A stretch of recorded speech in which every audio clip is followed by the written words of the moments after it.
नमस्कार मित्रांनो, कसा आहात? आनंदी, उत्साही, एनर्जेटिक यस मित्रांनो असायलाच पाहिजे.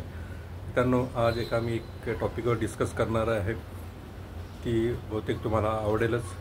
मित्रांनो, आपण जेव्हा लग्न समारंभात, प्रोग्रामला, मीटिंग्सला जेव्हा आपण जातो तेव्हा आपण बघतो की बुफे लागलेला असतो.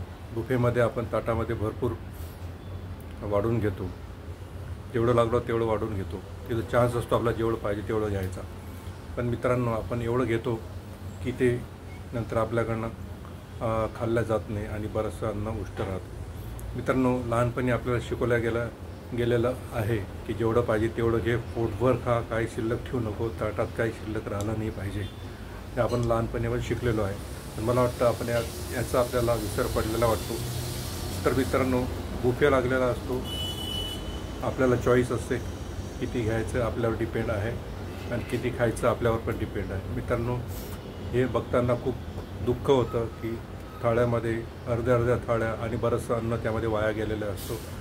आपण जाणतो मित्रांनो, आपल्या भारतात कितीतरी लोक आहे तिथे भुकेल्या पोटी झोपतात आणि हे बघून कसं तरी होतं. तर मित्रांनो, आपण त्यांच्यासाठी काही करत असलो तर चांगलं, पण जर करू शकत नसलो तर एवढं तरी आपण करू शकतो की आपल्या ताटामध्ये आपल्याला चान्स आहे, जेवढं घ्यायचं तेवढं घ्यायचं आणि पोटभर खायचं, पोटभर खा आणि काही शिल्लक नाही राहिलं पाहिजे. याची आपण काळजी घ्यायला पाहिजे. मित्रांनो, एक चांगली शिकवण आहे जे लहानपणावर आपण विसरलो त्याचं परत आपल्याला स्मरण करायला पाहिजे.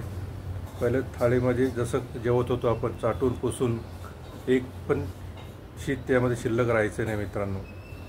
आणि आता हे बघून खूप दुःख होतं आहे.